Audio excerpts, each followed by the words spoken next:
No caso, então, amados irmãos, nós hoje iremos continuar com a nossa série de pregações que estamos a fazer. A nossa série principal chama-se O Cristão e, por sua vez, nós estamos já há 4 pregações, pelo menos, dentro desta série, a falar sobre o vestuário. Sabemos que, como por sua vez temos meditado, quando estamos a falar em vestuário, não estamos meramente a falar em vestuário, mas sim o tema principal correlacionado com este é o tema da modéstia. É o tema da modéstia cristã. E como também temos falado, é algo que não só ou não só se aplica, ou não só funciona, ou não é só algo enfático para o público feminino, digamos assim, que por norma recebe a maior parte das críticas, mas é voltado para tanto homens como mulheres. E como também já podemos falar, os problemas que nós temos enfrentado atualmente são, acima de tudo, culpa dos homens entre nós. São culpa dos homens entre nós. E porquê é que eu digo que são culpa dos homens entre nós? Porque, como já falámos, começamos logo a partir da casa, falando em casa, os homens é que são o chefe da família e que são aqueles que têm de, por sua vez, zelar e ensinar as suas filhas. Claro que, por exemplo, ou seja, ao se vestirem, as mães vão logo também ensinar as filhas, mas igualmente os maridos devem também saber guiar, orientar, admoestar as suas esposas também nesse sentido, quanto mais as suas filhas. Não só isso também, como já falámos no passado, a importância que há dos pais também saberem como que capacitarem, auxiliarem, abençoarem, zelarem, cuidarem, amarem as suas filhas de forma tal que elas compreendam exatamente que a sua identidade, que o seu valor, que exatamente aquilo que os valoriza como mulheres criadas por Deus não é meramente a sua aparência. E não só isso. Não é só meramente a sua aparência, mas que elas, já desde o seu lar, se sintam completamente amadas, não precisando de querer buscar fora de casa atenções muitas vezes indevidas e indevidas para a sua idade, buscando saciar aquela lacuna, aquela falta de amor, de atenção, de cuidado que não recebem em casa, lá fora, não é? Com homens, com mulheres, com pessoas de quaisquer idades. Naturalmente que eu creio que aqueles que lidam mais de perto e com mais frequência com o ambiente escolar poderão atestar isso com mais consciência. Aqueles que verão exatamente que, por norma, as meninas que se portarão de uma forma mais promíscua, de uma forma mais sensual, de uma forma mais indecente, são aquelas exatamente que estão apenas à procura de atenção, de carinho, de cuidado e, no fundo, de serem amadas, de se sentirem amadas, de se sentirem cuidadas. E daí a tremenda necessidade que os pais têm de fazer as suas filhas se sentirem as princesas que elas são. De elas saberem exatamente as princesas que elas são. Porque inevitavelmente, chegará àquela altura que, digamos assim, que os abutres começarão todos a se colocar nos fios da eletricidade à porta das casas.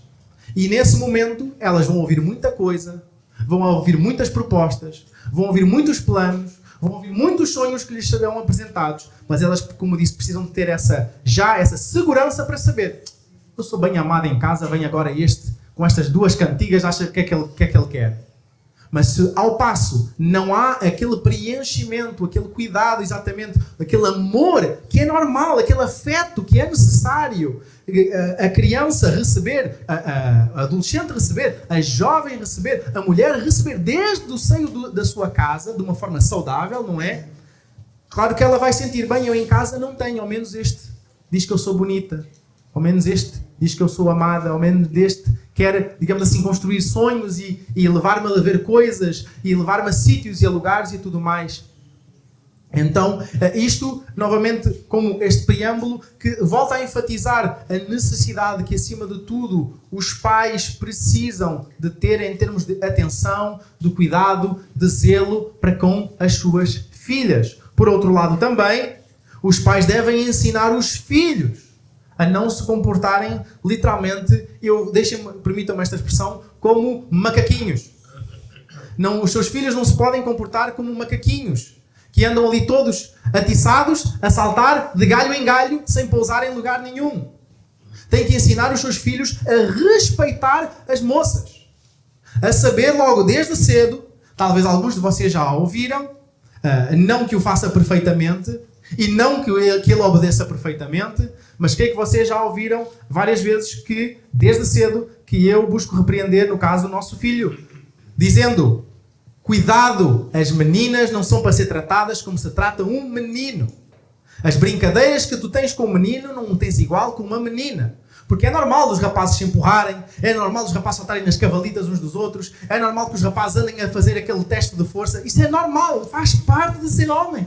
Faz parte de ser rapaz. Faz parte de repente vai um mandar um murro no braço do outro, e depois o outro vai mandar um murro no braço do outro, e depois já estão os dois a rir às gargalhadas como se não passasse nada. Porque faz parte da identidade que eles estão a construir, da questão mesmo da força, da virilidade, da aventura. Mas eu não quero, digamos assim, ver os rapazes da nossa igreja a chegarem ao pé de uma moça e dar-lhe um murro no braço. Tudo bem. Ou do nada está a moça ali a sair do salão de culto e vem um e salta-lhe para cima das cavalitas. Ei! Mas é o que nós depois vemos isso no ambiente escolar. Eu vi isso quando eu andava na escola. Eu participei disso. Eu vi isso acontecer. Em que não há o zelo e o cuidado com as moças, que é diferente que há o zelo e o cuidado com os moços. É diferente. Exatamente o tipo de à vontade até que eu vou ter com os meus colegas de poder chegar e meter-lhe o braço à volta do ombro, não é para eu ter com a filha dos outros de chegar e meter-lhe a mão à volta do ombro. Ok?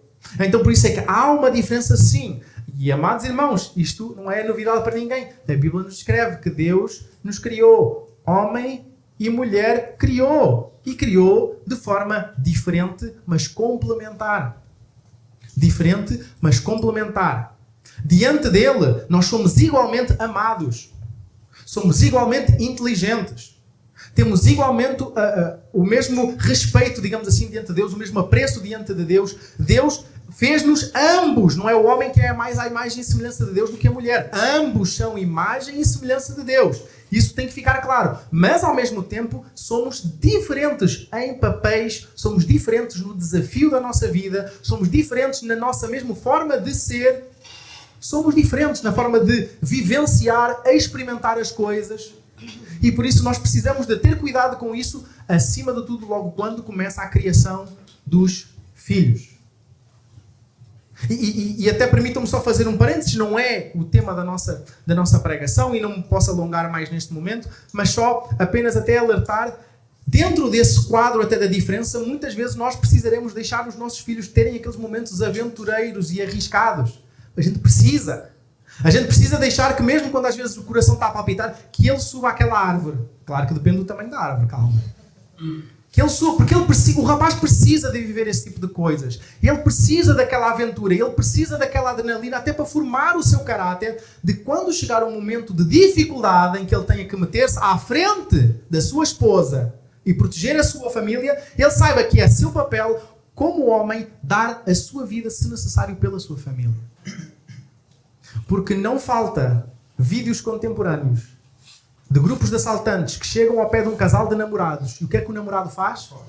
Vira o Obiquelo ou o Usain Bolt subitamente e não está nem aí para a sua esposa ou para a sua namorada. Tristemente, se vocês pesquisarem, vocês vão encontrar, o que não falta é vídeos desse género. Aparece um grupo de delinquentes, aí ele começa a ver assim a coisa e ele, em vez de se meter à frente da sua namorada para proteger, não, ele... Pernas para que te quero. Bem-vindos a uma sociedade feminista.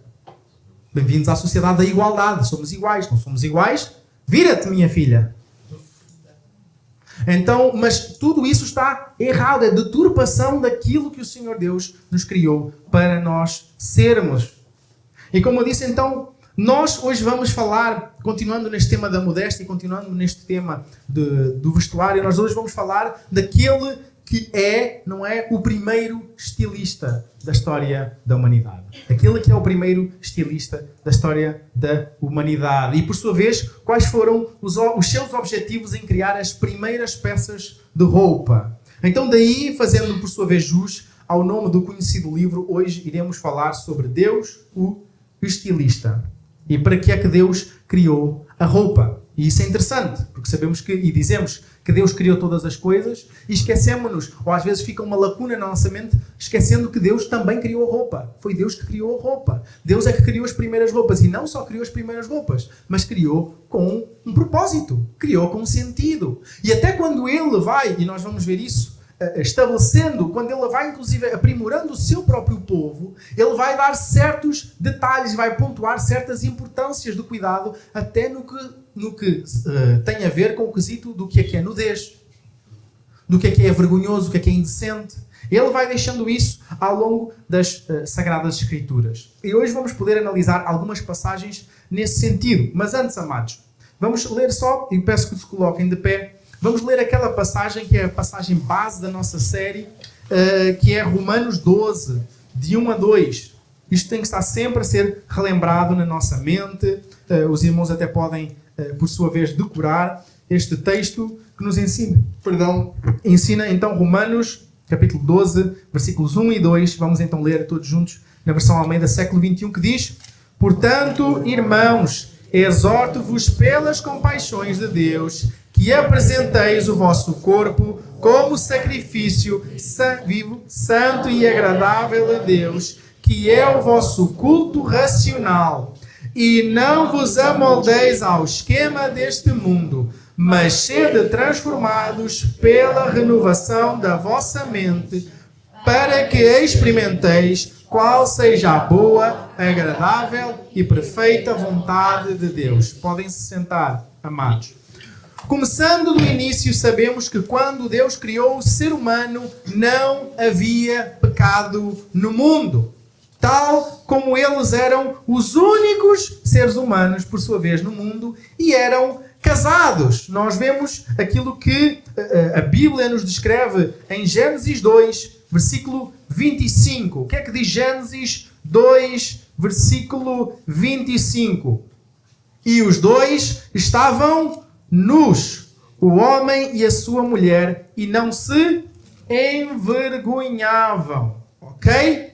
Nós começamos por dizer, é isso, estamos num ambiente de perfeição, não havia pecado, também não havia mais ninguém, e eles eram casados e estavam ali diante de um do outro, nus, e não se envergonhavam. Mas a pergunta retórica é, eles mantiveram-se nesse estado?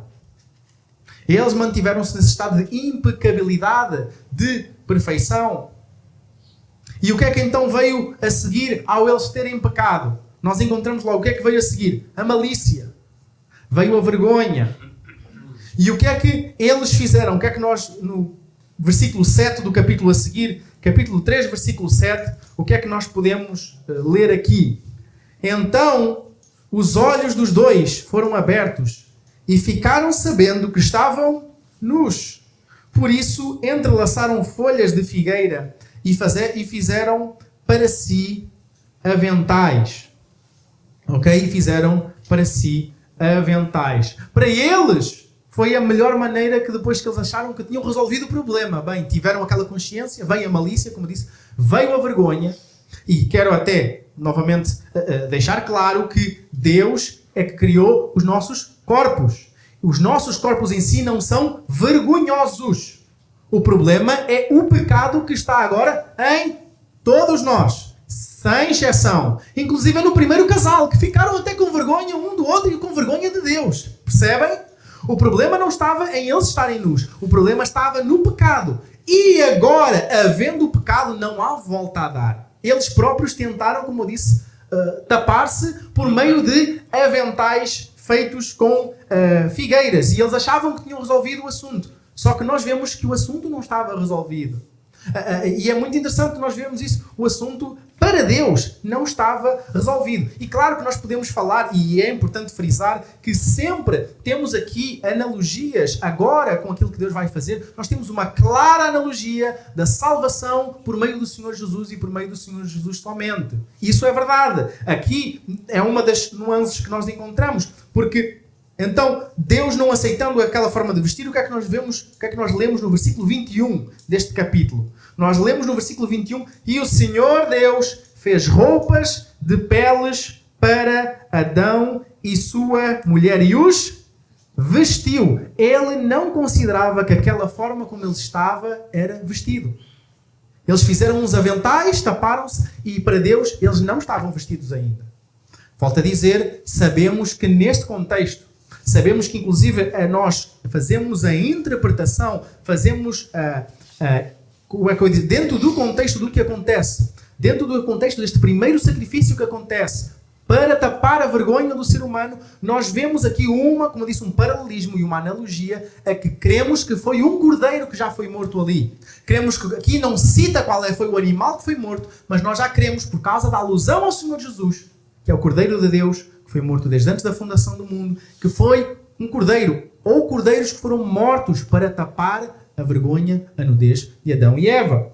E sabemos que isto, nesse quesito, a nível daquilo que é a ilustração espiritual que está aqui a acontecer, sabemos que tem a ver com a nossa salvação no Senhor Jesus.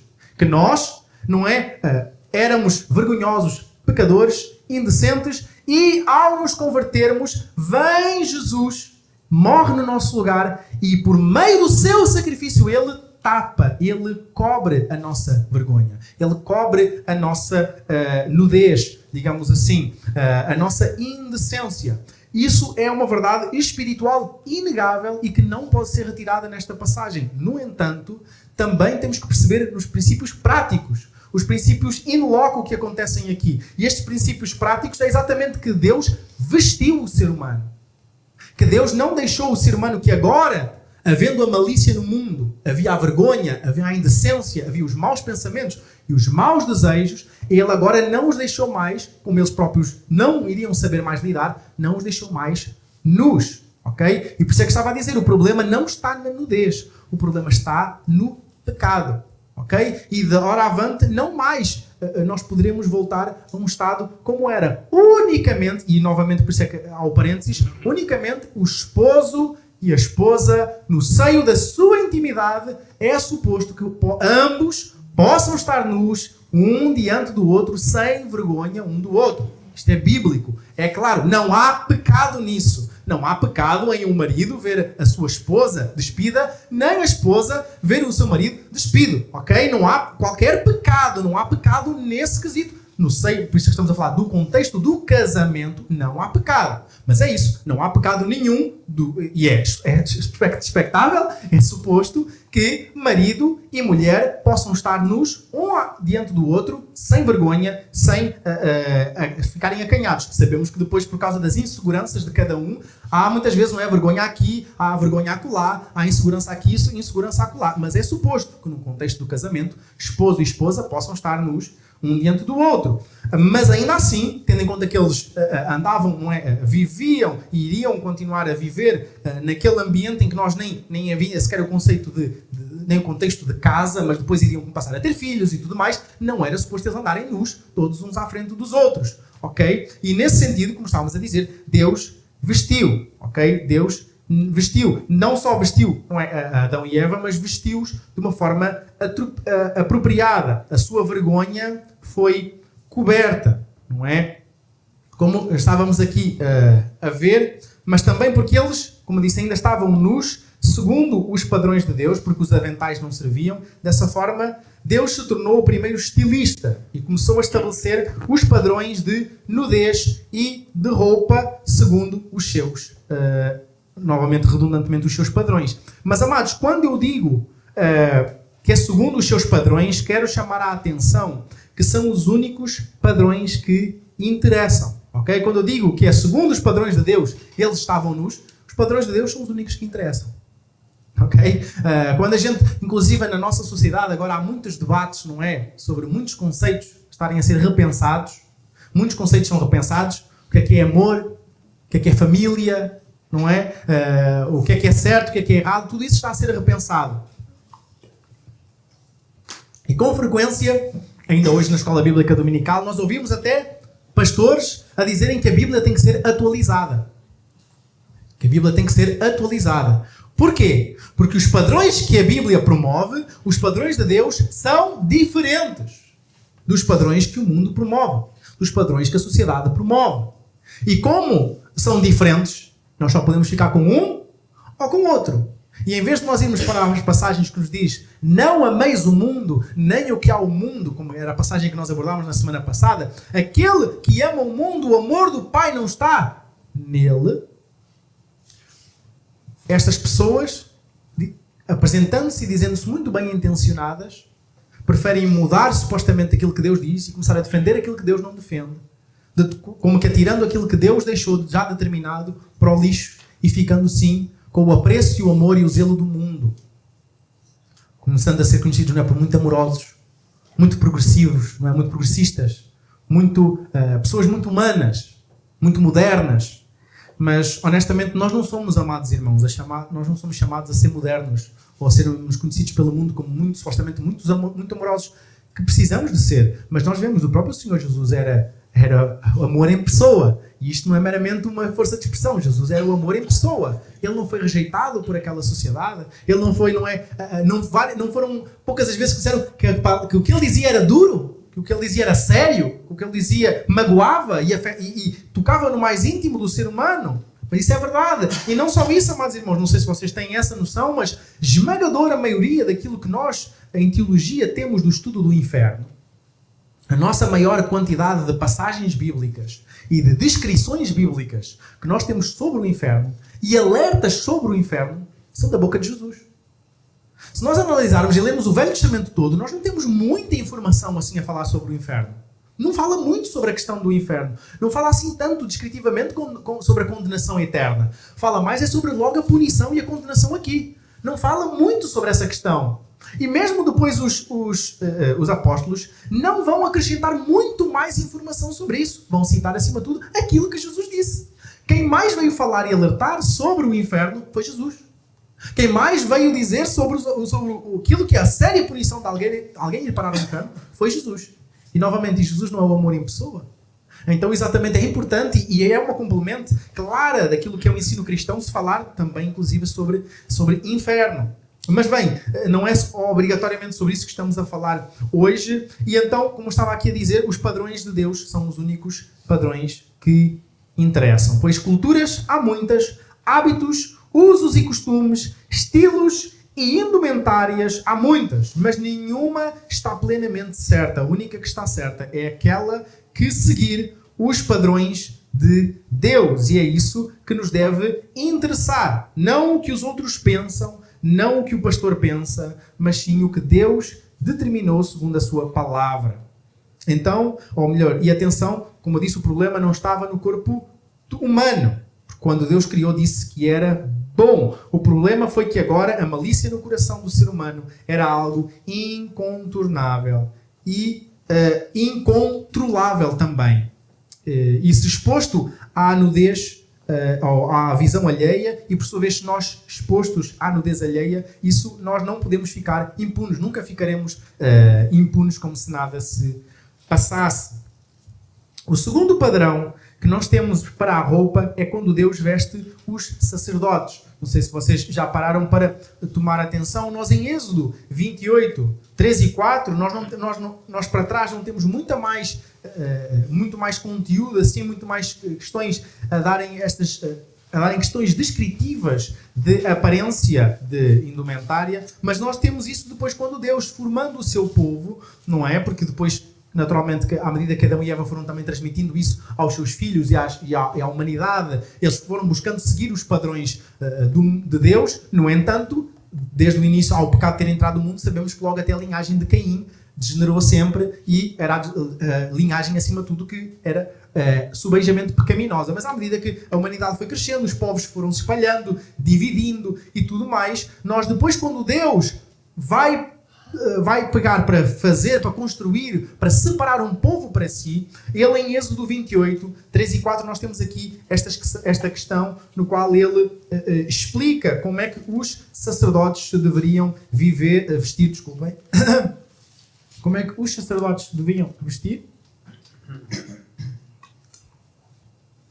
E porquê? Então, começamos aqui, como eu disse, Êxodo 28, vai começar no 3, e versículo 4, nós temos aqui logo a introdução que diz assim: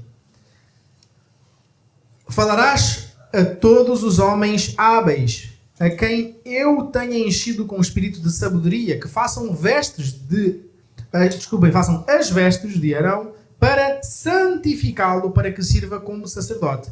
Estas são as vestes que farão: um peitoral, um colete sacerdotal, um manto, uma túnica bordada, uma mitra e um cinto. Farão as vestes sagradas para Arão, teu irmão, e para os seus filhos, para que me sirvam como sacerdotes. Então, Deus é que primeiro começa aqui por fazer esta introdução, por dizer quais eram inclusive estas peças de roupa, que eles naquele contexto, para que visualmente se demonstrassem estar separados para Deus, como família sacerdotal, eles deviam ter esta indumentária. Mas bem, isto ainda não nos dá muitos detalhes em relação à modéstia, em relação à nudez, apenas que Deus, inclusive, era importante para ele que aqueles que o serviam precisavam de se vestir de uma forma diferente e tinham que ter cuidado em relação à forma como se vestiam. Mas depois, então, agora vem a descrição. Em Êxodo 28, 39 a 43, vem a descrição mais importante para nós, ok? Agora é que entram aquilo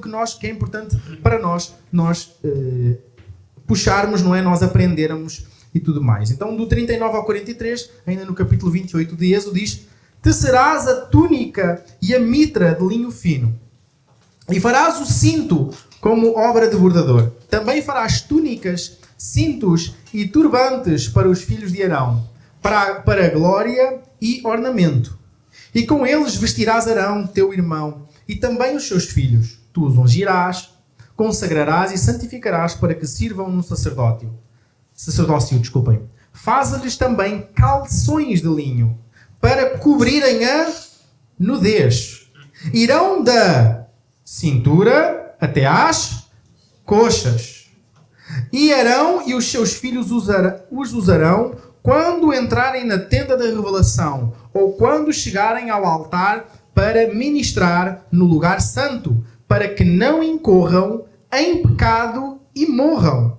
Isto será estatuto perpétuo para eles e para a sua descendência. Então nós vemos aqui logo que existe uma descrição da parte de Deus, o que é que para ele era considerado nudez. E estamos inclusive a falar de homens. Ele está inclusive a falar do corpo humano. Humano masculino, desculpem. Ele não está a falar até em ênfase, não é sobre mulheres. Ou não há uma diferença. Ele diz que inclusive que para que eles estivessem com a sua nudez tapada, deveriam ter inclusive aqueles calções de linho, que iriam desde a cintura até às coxas. Então nós já temos aqui um padrão, amados. Nós já encontramos aqui um padrão. Que para Deus, não é? Tudo que começa a subir de cima do joelho para cima é nudez. É nudez. Que quando Deus, inclusive, não é, estabelece um padrão de roupa, a gente expor esta parte é considerado nudez. Então, amados, com base, como eu disse no versículo 42, Deus estabelece o que seria indecente abaixo da cintura, de ser exposto em público. Sendo que no 43, versículo 43, ele alerta para a punição, inclusive a punição severa, que cairia sobre eles, caso pecassem por indecência no seu serviço. Podemos inclusive perceber, ou melhor, podemos inclusive afirmar, mas isso eram eles, digamos assim, eles, no contexto de sacerdotes, que não podiam apresentar-se dessa maneira. Sim, estamos a falar da questão da punição, deles morrerem, isso era para eles. Porque eles tinham que se destacar muito mais que todas as outras pessoas. Esta punição de que se ele fosse de uma forma indecente à presença de Deus morria, sim, era algo que era para eles, porque também era exclusivo para eles o irem à presença do Senhor em prol do povo. Mas isso não muda o que Deus descreveu já como sendo nudez. Isto não muda aquilo que Deus descreve, que era para tapar, inclusive, não é? A sua nudez.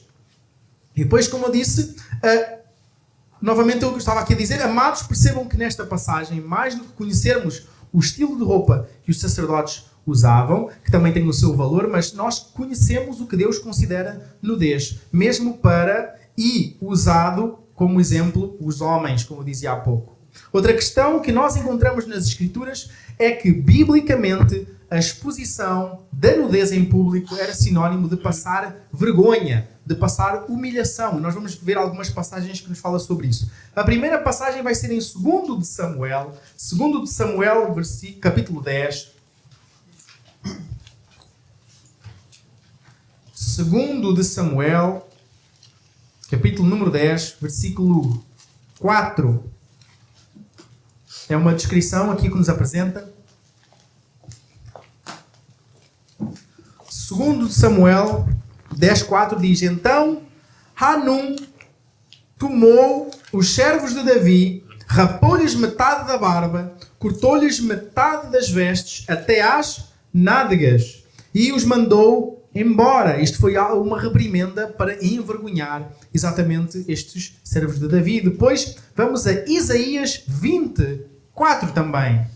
Isaías, livro do profeta Isaías, capítulo de número 20, versículo de número 4.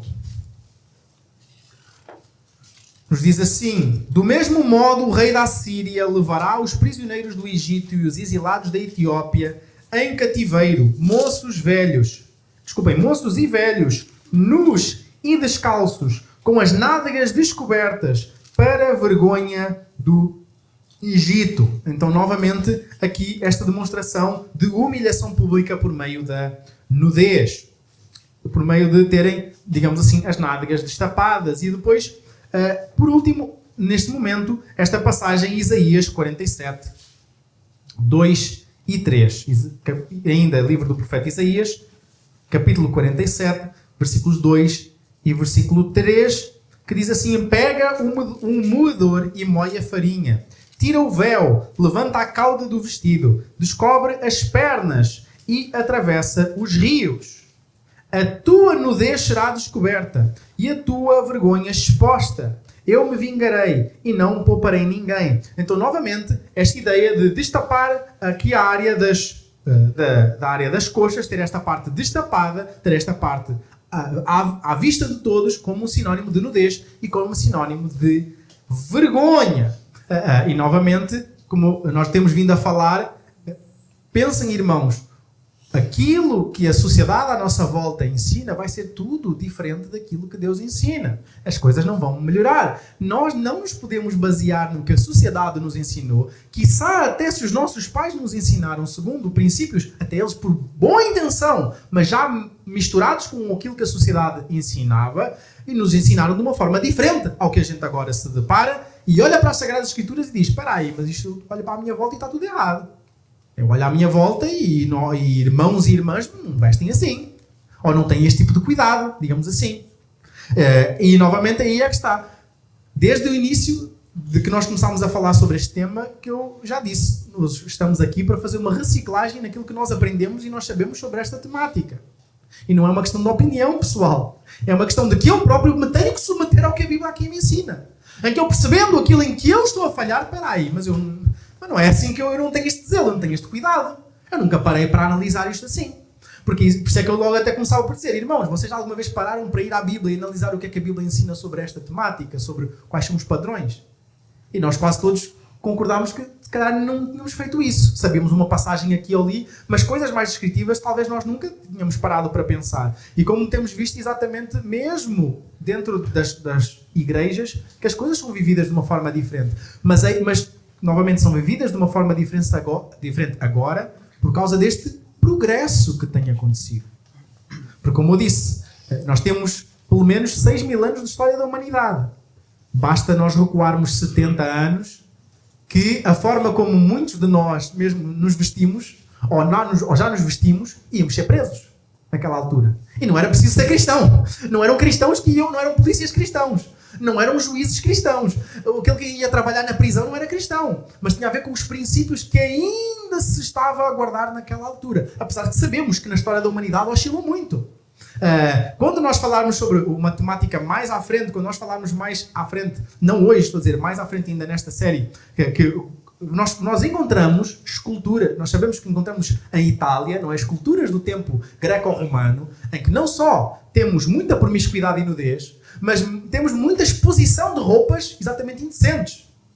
Que houve aquele período de tempo em que a humanidade se vestia e se comportava dentro daquela cultura que nós conhecemos por ser uma cultura indecente. O que é que mudou na história do Império Romano? Um Galileu que morreu lá em Jerusalém e que mandou aquela meia dúzia de gatos pingados a começarem a pregar o seu evangelho. E nós vemos que isso até mudou a cultura de outrora aquele país completamente promíscuo. Aquilo mudou exatamente a forma de vestir daquelas pessoas que outrora exatamente dava-se aquela ênfase ao corpo, à beleza do corpo, à exposição do corpo. E nós, creio que como já falámos outrora, sabemos infelizmente até o que é que acontecia naquelas piscinas e banhos públicos, em que até inicialmente se separava as mulheres para um lado e os homens do lado, para o outro lado, mas eles envolviam-se uns com os outros, inclusive. Coisas terríveis que aconteciam no seio daquela cultura. Mas começaram a mudar à medida que a igreja começou a fazer a diferença na sociedade. O nosso problema agora, tal como nós falávamos na semana passada, é que em vez da igreja estar a fazer a diferença na sociedade, e nós como irmãos e irmãs dizermos, eu não quero saber o que o mundo diz, eu vou me vestir de forma diferente, eu não me vou comportar como o mundo diz que eu me devo comportar, eu não vou me portar como o mundo diz que eu tenho que portar, não é eu ter a roupa desta marca, ou ter este corte, ou ter este aperto, ou ter este destapanço, digamos assim, que é como eu vou fazer, mas eu vou fazer aquilo que Deus me manda fazer. E por isso é que, historicamente, os cristãos se destacavam até pela nossa forma de vestir. Só que, infelizmente, cada vez menos, nós olhamos para uma multidão e nós não conseguimos dizer quem é que é cristão e quem não é cristão. Porque nós temos, ao longo das eras, não é? Já no tempo dos nossos avós já não era a mesma coisa, no tempo dos nossos pais também já não era a mesma coisa, então chegando ao nosso tempo, cabe a nós agora fazer a diferença. Não culpando, digamos assim, quem vem atrás, mas nós que agora temos este contacto com as Sagradas Escrituras, nós temos que fazer a diferença. Mas já agora, já também no Novo Testamento, nós encontramos que estar parcamente vestido e até mesmo a exposição do tronco em público era considerado nudez. Vamos a João 21:7.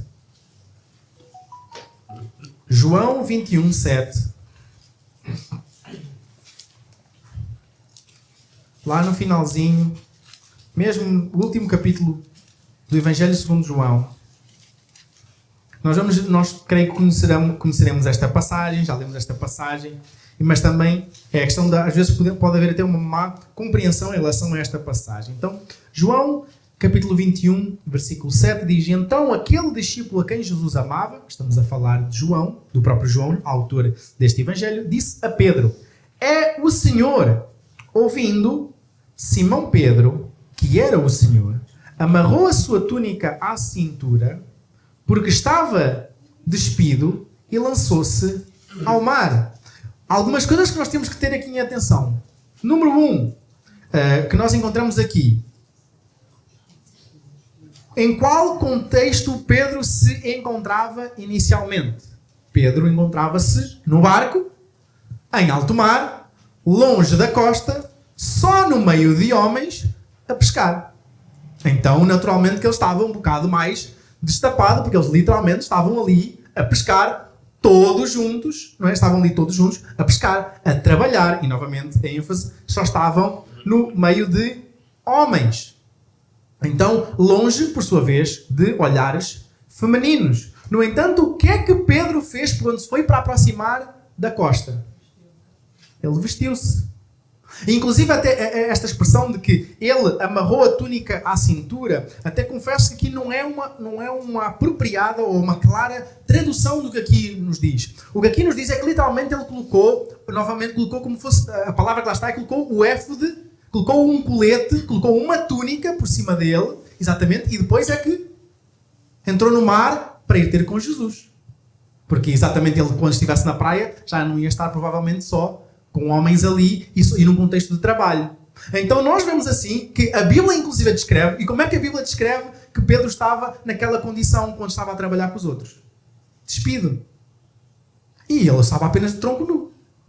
Ou no máximo, ele estaria de tronco nu. No máximo, ele estava só com uma roupa interior, digamos assim. Estaria exatamente tapado até aos joelhos e estaria talvez com um colete, assim, uma roupa interior. Mas quando foi para ir ter com Jesus, ele colocou a túnica e caiu dentro do mar. Mas é interessante que nós vemos essa descrição bíblica. A Bíblia descreve que ele estava despido. E novamente, despido neste contexto é isso, que estava mal vestido, estava com pouca roupa. Estava com uma roupa que novamente, para todos os efeitos, ele não estava vestido de forma completa. É exatamente o mesmo contexto, ou melhor, é a mesma palavra, e é o mesmo tipo de contexto, quando nós em Mateus 25:44 temos Jesus a dizer: porque eu estive nu e me vestiste. Ele não está a falar de uma pessoa completamente nua. Ele está a falar de uma pessoa que tinha pouca roupa, que estava a passar por necessidades, inclusive na roupa. E igualmente, quando nós vamos a Romanos 8:35, quando estamos a falar, a descrever o que é que nos separará do amor de Cristo, será perigo, não é? Espada, fome ou nudez? Mas nudez não é de nós estarmos nus novamente. É de passar o quê? Aquilo é só de passar necessidades.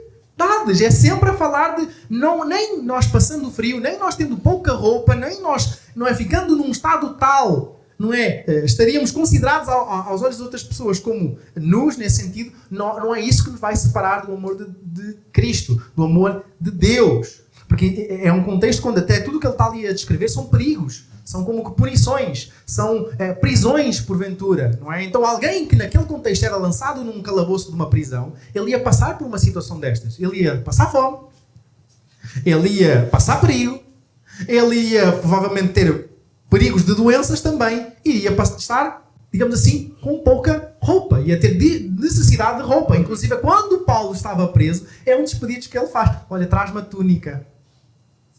Vem aí o inverno, traz-me a túnica.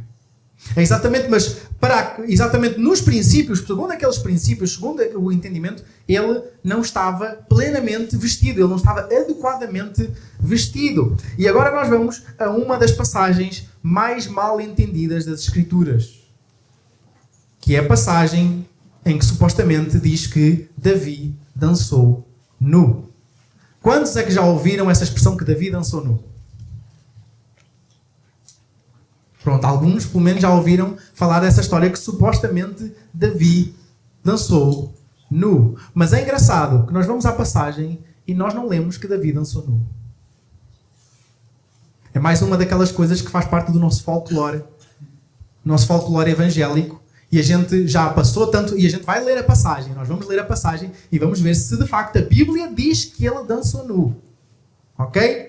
Então, nós vamos lá, a passagem que nós então vamos agora analisar, exatamente, fica em 2 de Samuel, capítulo 6, e começa no versículo 11, aquilo que nós iremos em particular analisar. 2 de Samuel,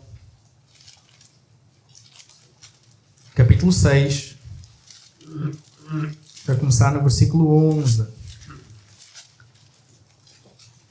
E amados, muitas vezes, e por desconhecimento ou por ignorância, não se entende que esta passagem, inclusive, é mais um reforço para o conceito bíblico de nudez do que fala sobre libertinagem, indecência, safadeza, descuido de Davi ou indecência da parte de Davi.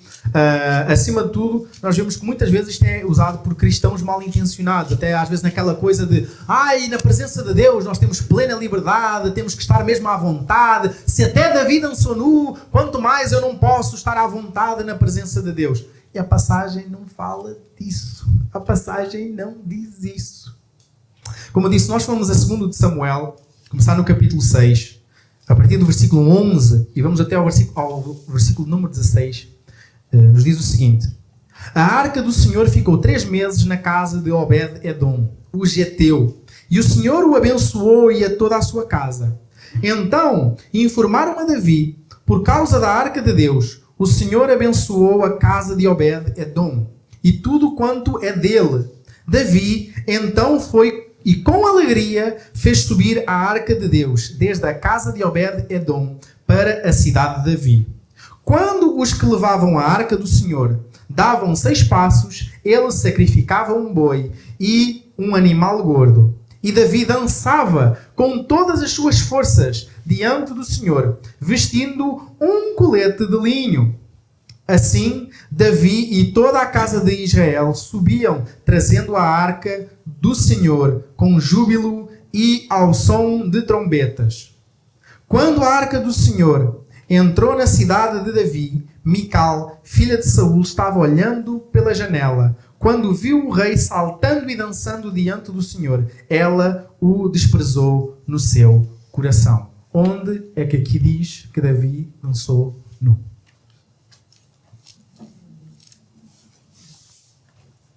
Não só não diz que ele não dançou nu, como diz que ele inclusive estava a usar o éfode novamente de linho, uma veste que até fazia parte do colete sacerdotal, uma veste que fazia parte da roupa sacerdotal. Então, exatamente dentro do contexto que ele estava ali, de sacrificar animais ao Senhor, ele até tinha, não só estava plenamente vestido, mas ele inclusive tinha o colete de linho. Mas agora, novamente, de onde é que surgiu isto? Surgiu da boca de Mical. E vocês já vão perceber. Porque se nós andarmos exatamente uns versículos mais à frente, deixem-me só aqui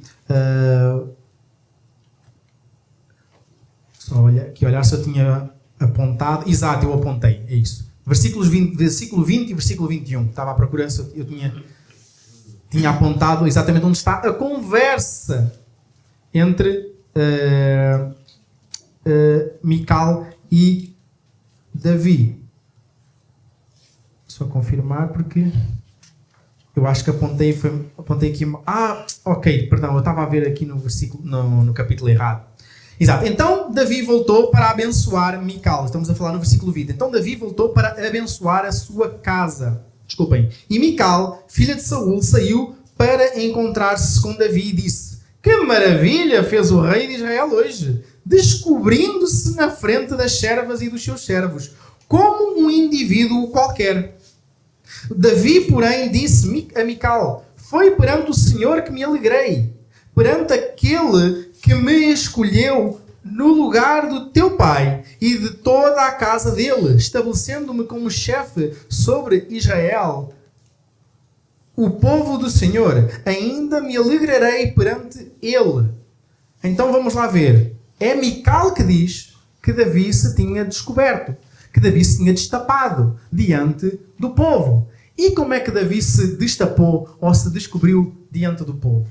O que é que ele andou a fazer? A dançar e a pular. Ao pular, o que é que acontece com uma túnica? A túnica levanta um pouco. E ao levantar um pouco, Mical está a dizer que ele se andou a descobrir diante do povo. E desta passagem surgiu a história de que Davi dançou nu diante de Deus. Porque Mical diz que ele se destapou. Mical disse que ele estava descoberto diante do povo. E quem pegou no descoberto, nos destapou, virou que Davi dançou nu. Porque a sua esposa o repreendeu porque achou que foi indecente o quê? Ele mostrar as canelas às pessoas. Lembram-se quando eu já falei sobre a história do filho pródigo e disse que era indecente quando o pai vai a correr em direção ao filho pródigo, que aquilo era um sinal não é submissão, de humilhação para o pai. Lembram-se que eu tinha dito que um homem de família, um chefe da sua casa, um homem de posses, não corria, porque ele devia demonstrar no seu comportamento que ele estava em controlo da sua agenda, em controlo dos seus sentimentos, e então não era suposto ele correr. E segundo ele vos disse, porque ele para correr, ele tinha que levantar a sua túnica. E ao estar a expor, digamos assim, as pernas, isso era indecente. E então o ato do pai correr em direção ao filho não é meramente o pai correu em direção ao filho. O pai amava tanto ao filho que passou vergonha, digamos assim. Ele não se importou o que os outros pensavam por causa daquilo que ele ia fazer para com o filho. Não que o pai tenha pecado, percebam? Porque sabemos que aquilo é uma ilustração sobre como Deus faz para com o seu povo. Não que ele tenha, de facto, se comportado de uma forma indecente ou de uma forma imoral. Mas que, e como sabemos que o próprio Jesus passou vergonha por nós. Jesus passou vergonha por nós. E por isso é que, inclusive, quando a Bíblia descreve, quando a Bíblia faz alusão a que Jesus passou nudez, não é, que Jesus foi crucificado, e que nós vemos até às vezes, quando vemos um crucifixo, vemos Jesus só com uma sunguinha. Não foi assim que ele foi crucificado. Não foi assim. Mas ainda assim ele foi exposto. Ele estava provavelmente só com aquele calção exatamente que eles deviam usar até às canelas. Ele estava só assim. Mas já isso, estando de tronco nu, depois exatamente de ter levado aquelas chicotadas todas à frente de toda a gente, ele estava para todos os efeitos, novamente estão a perceber, para todos os efeitos, ele estava nu. Para todos os efeitos ele estava nu, porque a partir do momento em que ele tinha o tronco destapado, ele estava nu. E nós novamente, mas nós olhamos, avaliando pela nossa cultura, avaliando por aquilo que a gente faz, avaliando, não, mas espera aí, mas Jesus não estava nu. Nem com aquela sunga ele estava nu, ele ainda tinha aquela sunga. Mas isso são os nossos padrões. Isso é a nossa forma de interpretar a coisa. É a nossa forma de ver as coisas. É como nós já avançamos na nossa cultura. Mas como eu estava a dizer, aquilo era tremendamente vergonhoso. Foi tremendamente vergonhoso para Jesus. Acham que alguma vez Jesus tinha estado assim de tronco nu diante das pessoas? Nunca. Nunca, nunca, nunca ele tinha estado assim naquela condição. E não só aquilo, mas exatamente tudo aquilo que ele sofreu. E então, por isso é que nós avaliamos, e isso acontece com frequência, nós avaliamos e nós tentamos muitas vezes interpretar as Escrituras com base na nossa própria cultura. Com base no nosso próprio entendimento. Só que não é assim que nós temos que fazer. A Bíblia interpreta-se à própria Bíblia. Então primeiro temos que perceber o que é que na Bíblia é considerado nudez, para depois nós vermos exatamente o que é certo, o que é errado, ou o que é o que fala no contexto, nas passagens em causa. Então, como eu disse, o simples facto de Davi ter a sua túnica elevada, expondo, como aqui estávamos a dizer, as suas pernas, é descrito por Mical como uma exposição pública. O que ela reputou por vergonhoso. Então, por sua vez, quando continuamos logo, amados, já em tom de conclusão. Logo, amados, nós podemos já ver que aos olhos de Deus, independentemente da época, da era, da cultura ou do sexo, ou seja, se é masculino ou se é feminino, concluindo, não é, com base no que nós já falámos, e vamos agora, digamos assim, ao comprimido de óleo de fígado de bacalhau que a gente tem que engolir,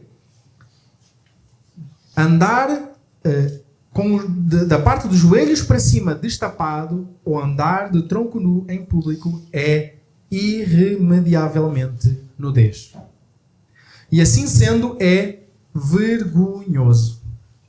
O que eu sei que é um perfeito choque e até um escândalo aos olhos da nossa cultura, na qual as pessoas podem andar em público até com 95% do corpo exposto, que nos tempos que passam não é considerado estar nu. Nós já podemos, infelizmente, testemunhar que as coisas já estão desta forma. Em contraste, encontramos passagens nas quais a salvação é sinónimo de estar vestido, de estar tapado. Por exemplo, vamos a Apocalipse 3, 17 ao 18. Apocalipse 3, o último livro da Bíblia.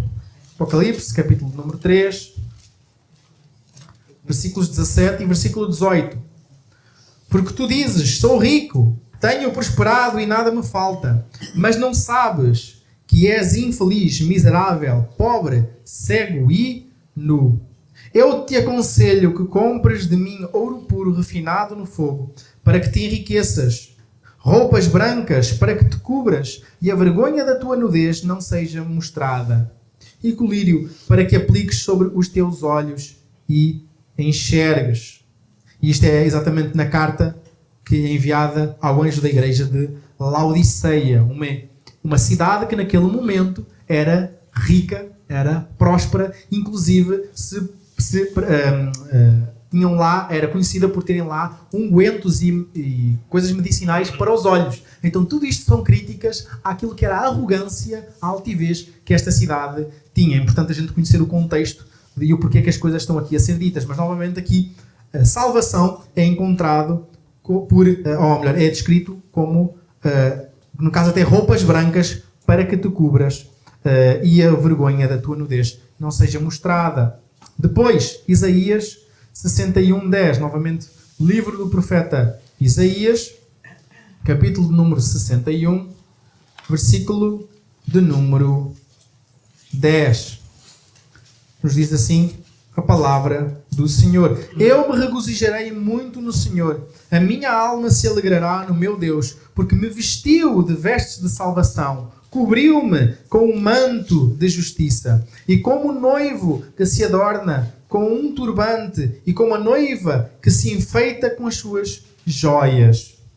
Então, mais uma passagem que nos fala e nos descreve como que a salvação, como o ato de estar vestido, de estar tapado. E é interessante, nós também, no final no livro do Apocalipse, vamos ter várias descrições em que exatamente aquela multidão estava toda diante de Deus, com vestes brancas, túnicas até aos pés e tudo mais, como sinónimo de salvação. Estamos a falar dos salvos que estavam ali no céu, na presença de Deus. E é muito caricato. Agora, permitam-me fazer este reparo e fazer um reparo meramente cultural. Um reparo meramente cultural. Nós sabemos, no entanto, que há aspectos religiosos que também estão envolvidos. Mas, acima de tudo, se nós vamos olhar para o Médio Oriente e ver as vestes que eles usam para se proteger do sol, para se proteger do calor e proteger os seus corpos, elas são até ao chão. Homens e mulheres. Mas homens, novamente, os homens usam também roupas até ao chão. E sabemos, como eu disse, há aspectos culturais, ou melhor, há aspectos religiosos, às vezes há mistura. Mas às vezes não é propriamente até religioso. É questão cultural, sabendo que estão muito mais protegidos até do sol. Quanto menos superfície apanhar assim, menos insolação eles terão e mais eles conseguirão suportar aquelas temperaturas altas. Não que nós vamos agora andar de turbante. Atenção, não é isso que eu estou a dizer. Nem vamos andar aqui todos com umas túnicas. Não é nada disso que eu estou a dizer. Nada disso que eu estou a dizer. Só estou a dizer exatamente que não é meramente, às vezes nós justificamos-nos com base no calor, com base no sol, com base exatamente em ser verão, para depois, por sua vez, nós cometermos erros e excessos. Agora, então, por último, hoje eu gostava de deixar alguns últimos alertas. Hoje, para o tema de hoje, nós vamos continuar a falar sobre isto, não é? E como já vos disse, é um tema que mesmo para mim tem sido um desafio, que naturalmente não é algo confortável de estar a abordar, mas eu tenho que o abordar porque é o que a palavra de Deus ensina. E é algo que não é que serve para mim, primeiro serve para mim, primeiro eu tenho que aplicar a mim, à minha vida e à minha própria casa, e depois para ter inclusive a idoneidade de vos estar a alertar e a partilhar convosco exatamente o que a palavra do Senhor aqui nos deixa. Mas então, como eu estava a dizer, gostaria então de hoje de alguns últimos alertas. Vamos começar pelos homens. Homens, alguns alertas específicos para os homens. Cuidado com a roupa de desporto. Cuidado com o tipo de roupa de desporto que usa. Não é que não usa roupa de desporto, é o tipo de roupa de desporto que usa. Depois, cuidado em exatamente, e dentro desse quesito também, cuidado em andar de tronco nu em público. Novamente, cuidado com andar de tronco nu em público. E por último, também, cuidado com as fotos de ginásio, que nós vemos muitas vezes, recentemente, inclusive, houve uma situação de que um irmão, numa igreja, teve que ser disciplinado por causa das fotos que ele andava a publicar do ginásio. E o pastor admoestou uma vez, e as irmãs incomodadas, e os esposos das irmãs incomodados, porque o tipo de fotos que ele postava lá no ginásio, os preparos em que ele estava lá, não é? As poses, o que ele realçava e o que ele salientava, era indecente, não é? Estamos lá, a irmã está no Instagram, faz assim um deslize e de repente aparece lá o abençoado com as bênçãos todas ali salientes, ali a demonstrar, não é? A forma como ele estava. E as irmãs incomodadas, os esposos incomodados, o irmão foi chamado a mudar o caminho e não arrepiou o caminho. Achou que toda a gente é que estava errado e ele estava certo, pela forma como se andava a expor. Porque, novamente, nós não somos chamados a expor o nosso corpo, amados irmãos. Nós não somos chamados o nosso corpo não é uma coisa para nós colocarmos setinhas para apontar para nós. O nosso corpo, por mais que a gente trate dele, é para o nosso cônjuge. Só. O nosso corpo é para o nosso cônjuge. O meu corpo é para a minha esposa, o corpo dela é para mim. Não é para expor a mais ninguém. Não é para ser um troféu para mais ninguém. Ok? Não é para mais ninguém estar a babar na internet a ver. Ou a babar em público a ver. Não é. Porque o corpo dela, como é a Bíblia que diz, em Efésios 6, aliás, em Efésios 5, desculpem, que o corpo dela me pertence e o meu corpo pertence a ela. Eu, tratando dela, trato como o próprio corpo, desculpem, e vice-versa. Então, muitas vezes, exatamente, como eu estou a dizer, os homens malham muito nas mulheres, criticam muito as mulheres, e depois, exatamente, andam com roupas indecentes também. E fazem questão de exatamente ir para o ginásio, chegarem ali bem suadinhos e chegarem lá ao pé das outras e queres saber o caminho para a casa de banho? É por ali. Situações dessas que a gente brinca, mas isso acontece mesmo. E novamente, os homens são mais visuais do que as mulheres, mas as mulheres também são visuais. As mulheres também não ficam impávidas e serena e incólume, não é? Haver um homem que pode estar até bonito, até com um bom físico, estar a expor, também vai afetar a mulher.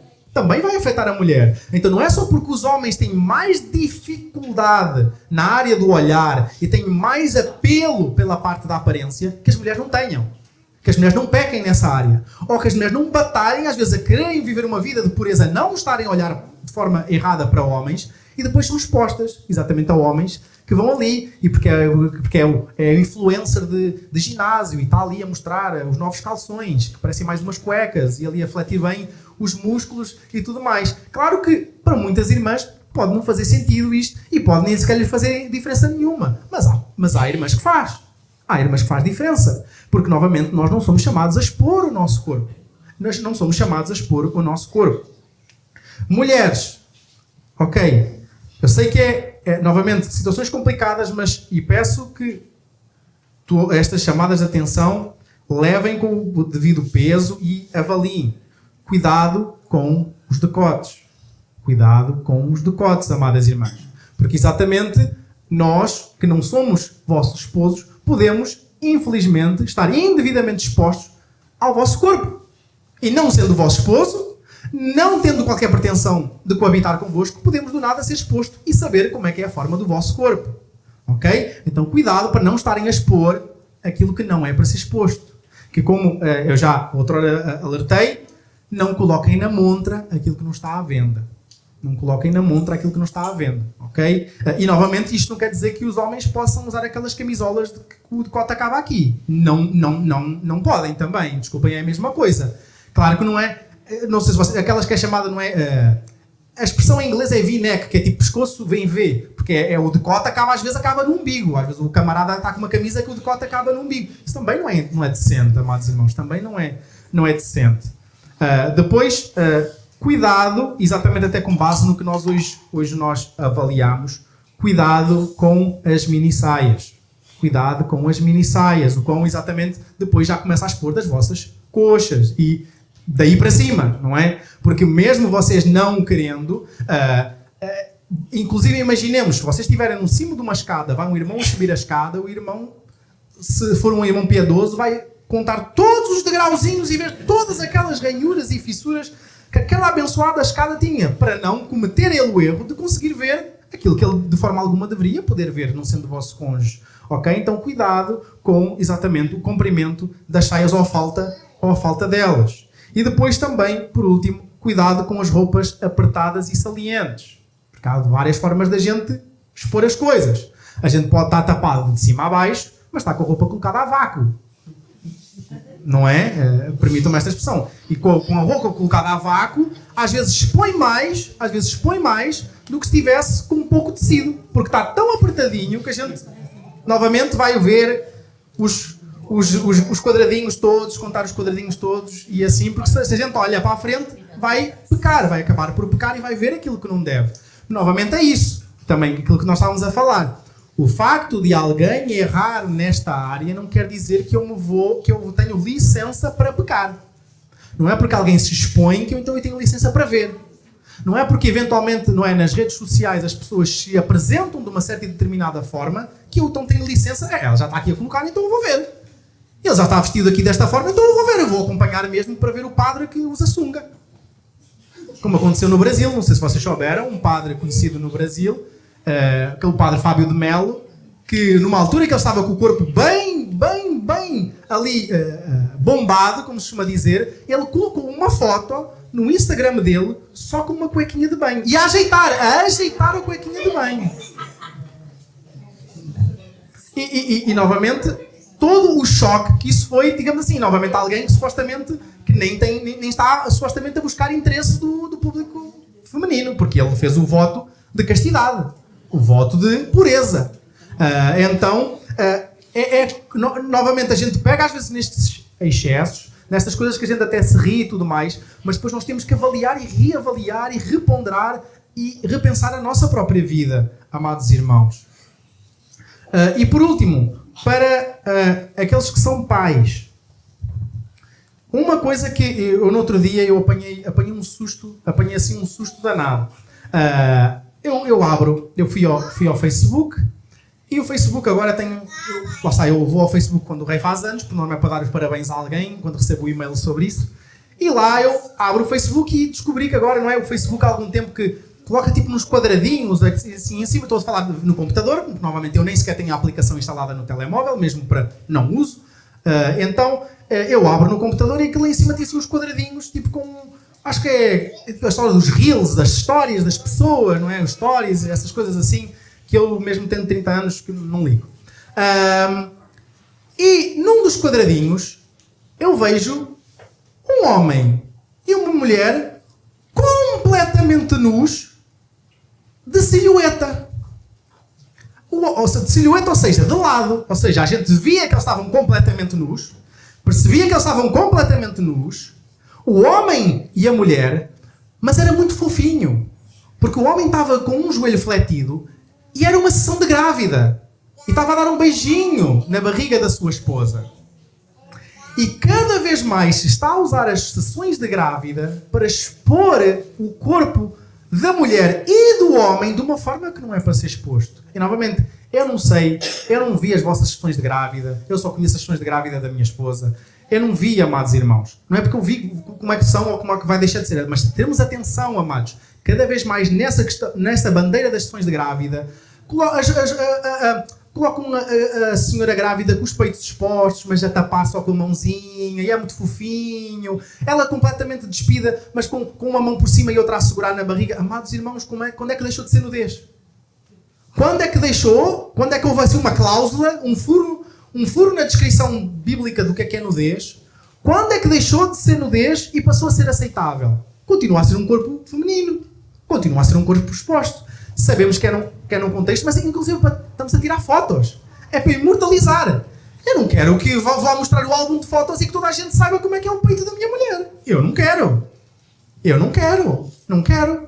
Então isso é umas coisas de chamar a atenção. Outra coisa, mas isto é mais para os pais dos anos 90. Eu acho que quase todos nós que nascemos nos anos 90, os nossos pais lembraram-se da bendita ideia de tirar uma fotografia ali da nossa parte.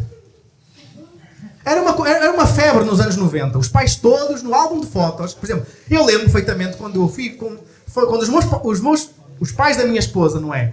Foram mostrar o álbum dela em criança, houve várias páginas que a gente que pulou. Nós ainda não éramos casados, então eu ainda conhecia a moça, não é? Não convivia ainda com a moça não há muito tempo, ela não era minha mulher, e as fotos do bebê, e olha aqui a mudar a fralda, saltam. E olha aqui a dar banho, salta. Porque havia uma moda dos pais dos anos 90 e dos anos 80 tirarem fotos com os bebés assim, tipo franguinho de churrasco. Tenham cuidado com esse tipo de fotos e com esse tipo de fotos que colocam na internet, amados irmãos. Cuidado com as fotos dos vossos filhos na internet. Muito cuidado. Ainda agora, há pouco tempo, andou-se não sei quanto tempo, um monte de gente a avisar. E a comunicação social a dizer que era teoria da conspiração, quer a teoria da conspiração, já veio a público recentemente, já foi comprovado que no Instagram há redes de pedofilia que utilizam as fotografias que os pais colocam dos filhos para guardar, para traficar e para planear raptos. Cuidado com a exposição dos vossos filhos na internet. E cuidado com a exposição dos vossos filhos em pouca roupa. É fofinho, a gente vê os bebés cheios daquelas regueifinhas e não sei o quê. Cuidado, mas aproveitem vocês, não tirem fotos e não coloquem na internet. Vocês não sabem quem está no lado lá dos ecrãs. Ainda hoje de manhã eu acordei e abri exatamente uma mensagem no Telegram que vem um bocado no rescaldo, porque não sei se vocês sabem, o ator principal do filme da Paixão de Cristo, ele fez parte agora do lançamento de um filme que ainda aqui em Portugal não está a ser muito lançado porque a comunicação social está a abafar. Ele fez um filme que é com base num caso verídico de um homem que dedicou a sua vida a resgatar crianças que tinham sido traficadas sexualmente na América Latina. É um homem que... é a história da vida desse homem. E o ator principal do filme da Paixão de Cristo, não é, que fazia de Jesus, ele faz... o papel principal é deste homem. Então, inclusive era um filme, não sei se vocês sabiam, que a Disney tinha comprado. Quando eles perceberam bem o que... quando eles viram o filme completo e perceberam que ia falar muito sobre pedofilia, a própria Disney não quis saber. Não vamos publicar este filme. Porque, infelizmente, amados irmãos, este meio da Disney, de Hollywood, está empestado de pedofilia. O que não falta são aqueles atores crianças, aqueles que começaram a ser atores com criança, que vêm falar de coisas terríveis que passaram lá naqueles meios de Hollywood. Então é tudo muito bonito, a gente ri, há umas gargalhadas com os atores infantis e com as crianças tão engraçadas e de repente não sabe o que é que elas talvez andam a passar lá dentro daquela máquina.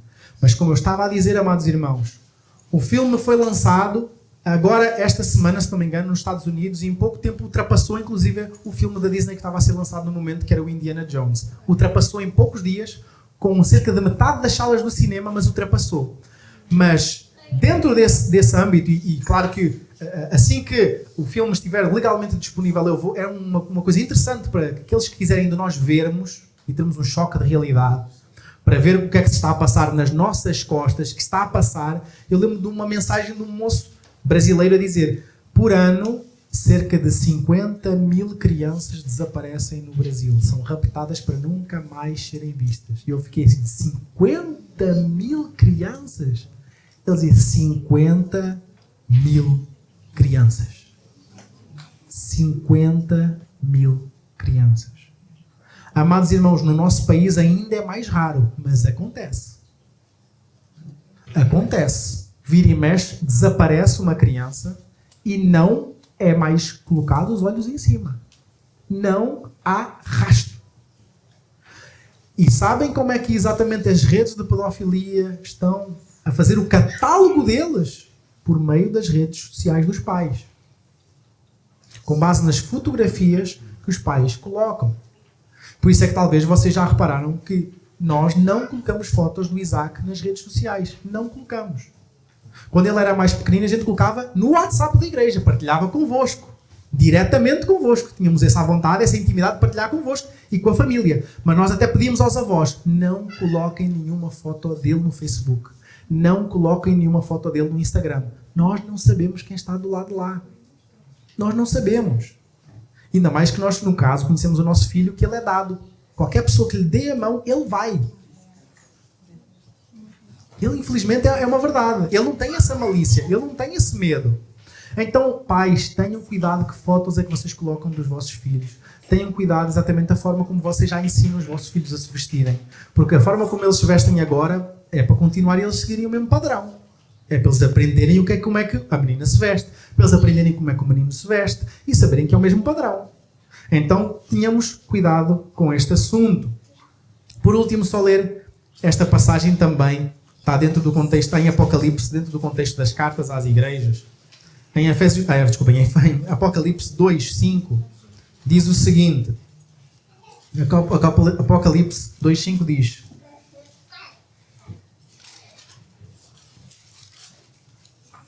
Lembra-te, pois, de onde caíste. Arrepende-te e volta às obras que praticavas no princípio. Se não te arrependeres, logo virei contra ti e tirarei o teu candelabro do seu lugar. Sabemos que isto é um contexto da carta à igreja de Éfeso, sabemos que isto tem um contexto específico, mas aquilo que eu quero deixar é esta mensagem do lembra-te onde tu caíste. Agora que nós temos noção onde a gente caiu, onde a gente falhou, onde a gente já falhou, novamente, como eu estou a dizer, esta série não é para a gente se andar a meter vergonha uns aos outros, não é para a gente andar-se a acusar uns aos outros, não é que para haver discussões em casa, mas é para que nós, como famílias cristãs, comecemos a adaptar. Se tivermos que fazer uma revolução no nosso guarda-roupa, que seja. Se tivermos que agora chegar e agora eu antes de sequer sair de casa para ir à praia, eu tenho que mudar completamente o tipo de roupa é que eu vou usar, que seja. Mas que seja algo que nós percebamos onde é que a gente caiu, onde é que nós como igreja nós falhamos, onde é que nós temos falhado, para agora fazer diferente. O objetivo é esse, para que nós agora passemos a fazer aquilo que é conforme a vontade de Deus, segundo aquilo que Deus nos ensina. Então, nós agora que temos noção onde caímos, somos chamados ao arrependimento e a voltar, aos padrões de Deus. Então, que Deus abençoe a sua palavra, que Ele seja glorificado e que nós, novamente, não sejamos meramente ouvintes, mas sejamos também praticantes da palavra de Deus.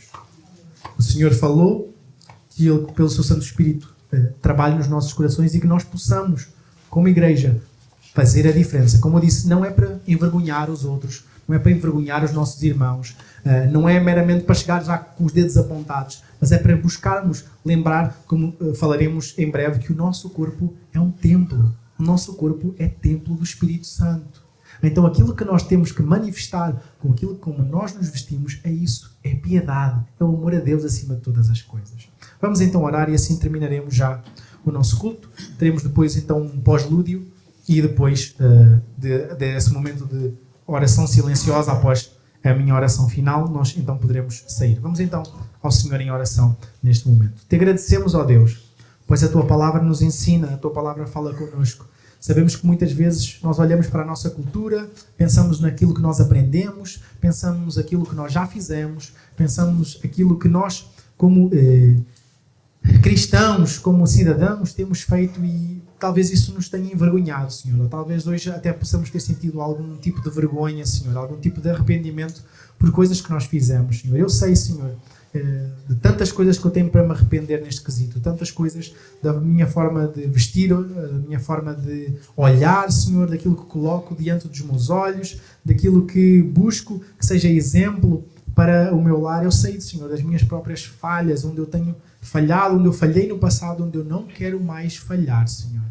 Mas então peço que capacites a cada um de nós, que nós de coração sincero e honesto, nós possamos de facto, de todo o nosso coração dizer: Senhor, guia-me, orienta-me, para que a forma com que eu me vista seja para espelhar a Tua glória. A forma como eu me vista espelhe o amor que eu tenho a Ti. A forma como eu me vista não seja pedra de tropeço por minha culpa em relação aos outros, Senhor Deus.